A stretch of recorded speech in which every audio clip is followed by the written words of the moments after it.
There's a moment that feels slightly off.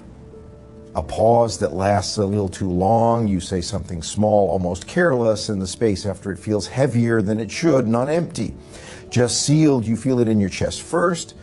A tightening, not fear, not sadness, just a quiet alert. Something here is closed. You don't know why that pulls at you, but it does.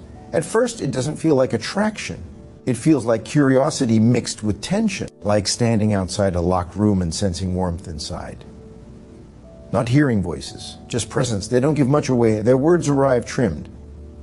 Their expressions stop halfway. When emotion appears, it retreats quickly as if it said too much by existing at all. You notice how careful they are, how controlled, how little space they take up emotionally, and something in you leans forward, not urgently, not consciously, just slightly. There's a familiar weight that settles in your body around them, a heaviness that isn't unpleasant.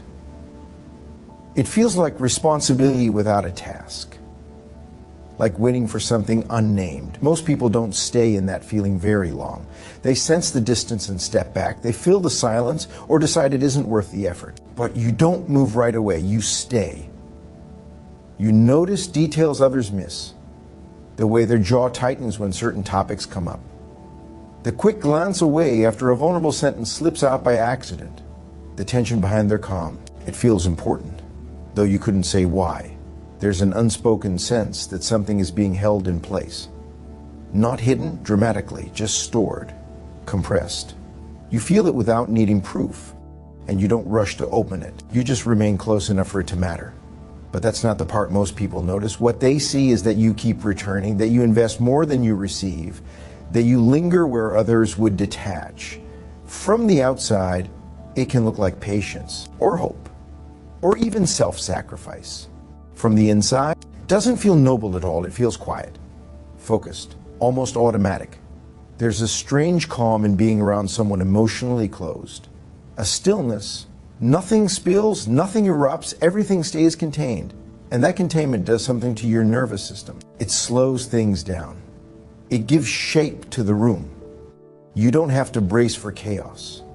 You don't have to manage excess emotion. You don't have to track shifting moods. Instead, there's a single locked door, and you find yourself standing near it, not touching the handle, just listening. There's something quieter happening underneath all of this. Something that doesn't announce itself. You don't feel overwhelmed around them. You feel alert. It's a different kind of emotional engagement. Less flooding, more tension, like holding a glass that's filled to the edge but never spills. You might even tell yourself it's simpler, cleaner, less messy than people who express everything all at once. But that explanation never quite satisfies, because simplicity doesn't usually come with this much pull. And then there's the way they seem untouched by things that move you deeply. They hear a story, they respond correctly, but nothing lingers. Their emotional surface is smooth, and something in you keeps scanning for cracks. Not to exploit them, not to fix them, just to understand where the depth went. There's a tension between what you sense and what you're shown, and you've always been sensitive to that space. You feel the absence more than the presence. You feel what isn't said more than what is. And with emotionally closed people, there's a lot that isn't said.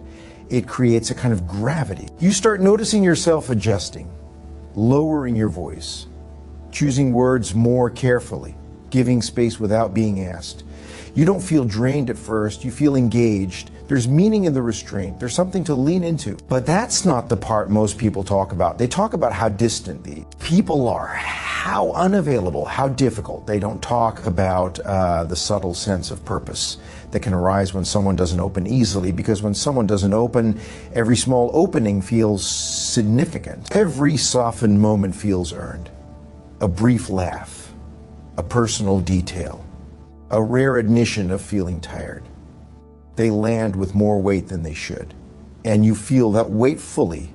It can feel grounding, like contact. There's something about emotional closure that creates focus. It narrows the field, it gives your attention a single direction, and that direction feels familiar, even if you can't place why. You might tell yourself you're just more understanding, more patient, more willing to wait, but that explanation starts to thin over time, because waiting doesn't always feel neutral. Sometimes it feels heavy, sometimes it feels like holding your breath without realizing it, and yet you don't pull away. not because you don't notice the cost, but because the dynamic itself feels known. There's a pattern here, and patterns carry comfort even when they hurt. That's where it starts to change. Not in a dramatic moment, not with a realization that hits all at once, but in a small internal shift. You begin to sense that the pull isn't really about them. It's about the way your attention behaves around emotional absence, the way you lean forward when something feels withheld, the way your awareness sharpens in quiet emotional spaces. And slowly, something becomes clearer.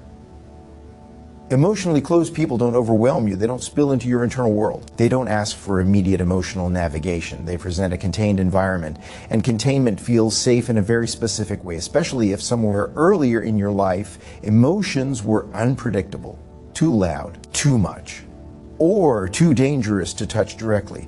If emotional expression once came with consequences, you learn to read what wasn't said, to sense mood shifts without words, to stay attuned without drawing attention. You learn to be present without provoking. That skill never disappeared. It became a lens.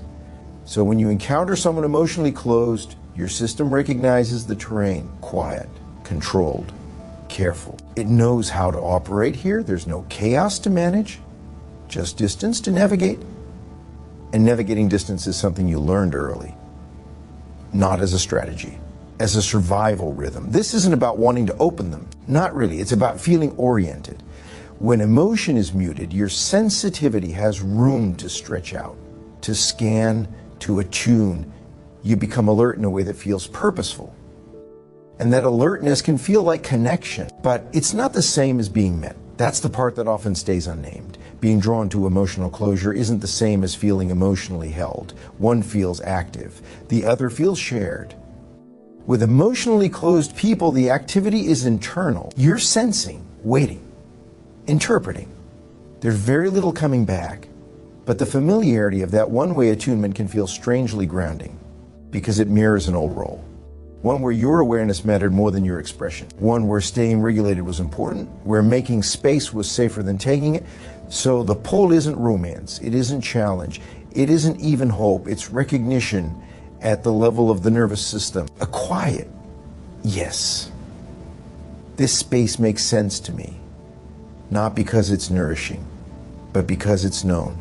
Once that awareness begins to surface, nothing explodes. There's no sudden clarity, just a soft reframing. You start noticing the difference between being calm and being contained, between being patient and being paused. You notice how much of yourself stays ready but unused. You notice how often you wait for signals that rarely come, and you don't judge it. You just see it. The pull doesn't vanish overnight. Patterns rarely do, but something loosens. The gravity weakens when it's seen. You begin to sense. When your attention is being drawn by absence rather than presence, by familiarity rather than fit. And that awareness doesn't push you away. It simply gives you choice where there was once only instinct. The room feels a little larger. You're still sensitive, still perceptive, but you're no longer mistaking emotional closure for depth. You can feel the difference between quiet that invites rest and quiet that demands vigilance. And that difference matters in the end. There's no lesson here, no correction, just an understanding that settles gently. The pull made sense. It always did. And now it doesn't have to work so hard to get your attention.